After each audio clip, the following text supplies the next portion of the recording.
What's up guys, welcome back to the channel. So in this video I'm going to be watching a video from Templin Institute. This one is called Cadia. So yeah, without further ado, let's go.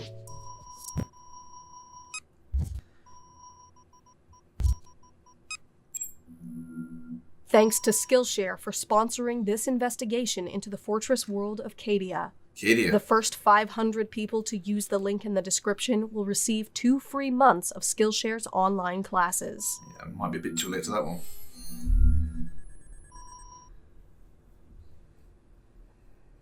Gothic sector. Okay. In the region of Imperial space designated Segmentum Obscurus, there lies an anomaly that has come to be known as the Eye of Terror. It is an enormous rift, a permanent storm in the fabric of reality that for 11,000 years has provided a gateway to the nightmarish realm of the warp. Inside is a dimension of madness and despair, where skies weep blood, ancient... Found out a little bit about this, didn't we, last week in Bricky's Every Faction Explained Part 2. Stars burn in multicolored flares, and the whims of the dark gods hold sway.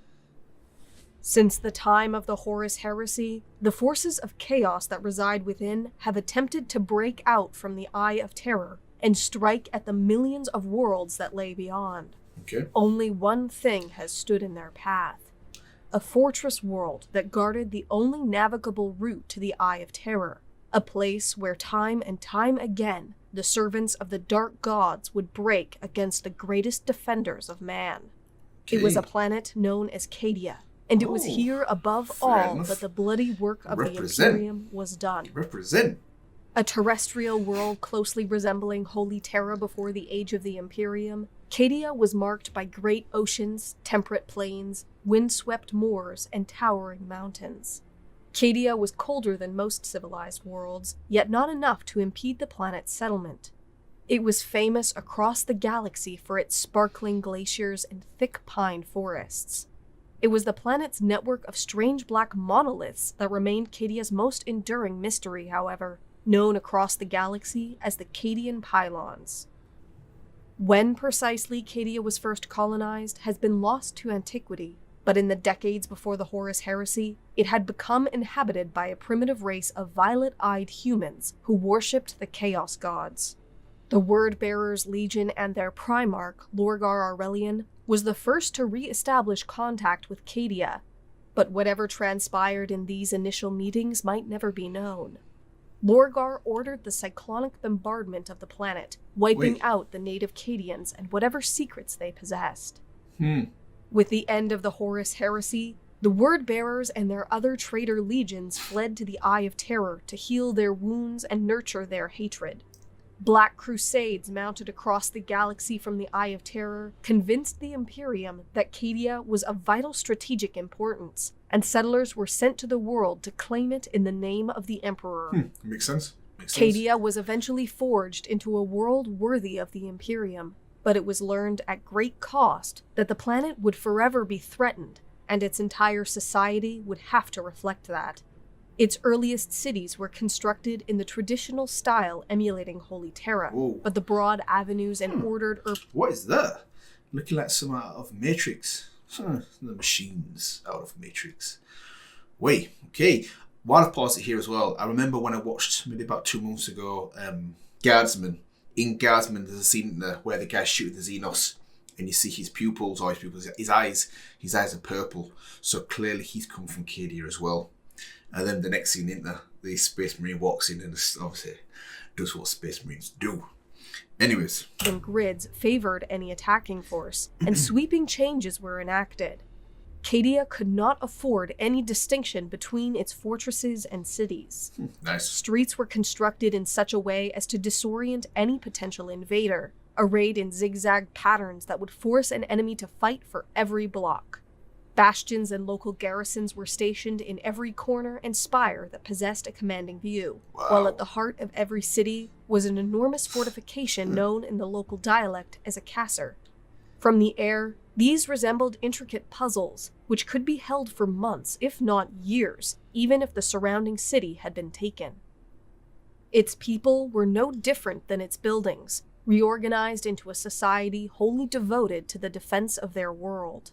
Every Cadian was taught the skills necessary to become a soldier from the moment they could walk. Grim. Tactical doctrine was prioritized above basic literacy, and every citizen was required to serve at least a 4-year term in the planet's military before either becoming a career soldier or instead joining Cadia's military-industrial complex. Even the wealthy and successful elite wore clothing reminiscent of the camouflage patterns issued to the lowliest guardsmen. The famed Cadian shock troops were widely regarded as the best soldiers in the Imperial Guard, and some of the most well-equipped. Regiments either formed on Cadia or those emulating its style and doctrine could be found across the entire galaxy. Cadian equipment, in particular, was so ubiquitous that it was nearly the standard of the entire Astra Militarum. For millennia, the planet stood as an unshakable foundation that challenged the will of the Dark Gods themselves. Every invasion was shattered, and every Black Crusade was repelled. But in the 999th year of the 41st millennium, Cadia was finally broken. Abaddon the Despoiler, greatest champion of chaos since Horus himself, launched the 13th Black Crusade. In the opening moments, elements of the Planetary Guard turned traitor, assassinating Cadia's high command, its governor, and Lord Castellan. A reformed defense now under the command of Ursukar E. Creed were able to contain this initial assault, but the Black Crusade was just beginning. In orbit of the planet, an enormous Chaos Armada traded blows with the warships of Battlefleet Cadia, all while reinforcements swept across Cadia's skies before joining in battle against the planet's beleaguered defenders. Mysteriously, it was not the famous fortress cities of Cadia that appeared to be Abaddon's primary target, but rather the large network of pylons, particularly those within the Elysian Fields.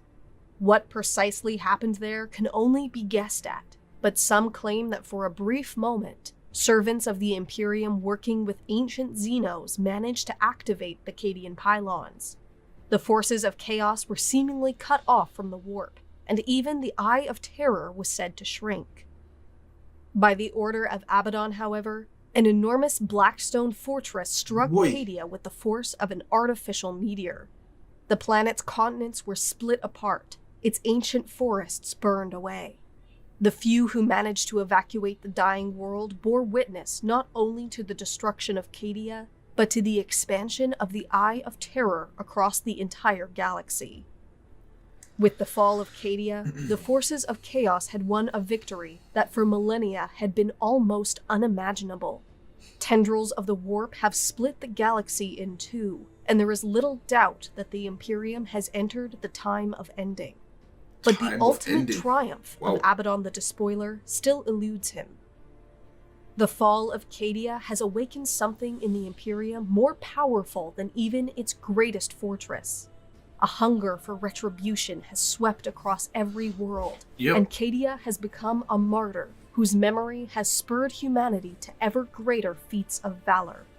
If a creature like Abaddon is still capable of experiencing even a tinge of fear, then he must be haunted by the fact that in destroying Cadia, he has added 1 trillion fallen saints to the highest pantheon of the Imperium. True. For even as the planet split apart and its shattered remnants were consumed by the Eye of Terror, the red streaks of firing lasguns could still be seen in the darkness.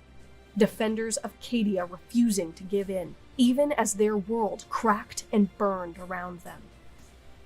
From their sacrifice has arisen a new battle cry, one shouted in hatred from the Arctic steppes of Valhalla to the deadly jungles of Catachan. A simple phrase that ensures the memory of Cadia will remain for as long as humanity endures. The planet broke before the Guard. You hear that? The planet broke before the Guard. Thanks again to Skillshare for sponsoring. I think that's the end of that. Right, that's the end of that. That was really good. That last sentence as well, the planet broke before the Guards did. That's when you know you're doing it. That's when you know you're tough. The planet broke before they did. And coming into this, I had no idea about the history or the lore of Cadia. And after this 10 minutes, I feel like I actually do. But yeah, clearly a grim place to be brought up and live. But you can see why it had to be so hostile, because they were on the front lines. And it kind of goes as testament to them as well, where you've got the main, I forgot the name of the guy, but the main bad space marine, I'm going to call him, or the Chaos one. He had to basically kamikaze the ship into the planet because he couldn't win. And that's kind of testament to how battle hardened the Cadians were. So yeah, I think I'll leave it here today, guys, in this one. Hopefully you enjoyed my thoughts and reactions to this video. And if you did, feel free to let me know. Feel free to like, comment, and maybe also subscribe for more content like this. Over the next couple of weeks, I will be going through various Warhammer 40k lore. So if there's anything you're in particular interested in, feel free to put something in the comment section as well, and I will do my very best to get round to it. And yeah, I will see you guys in the next one.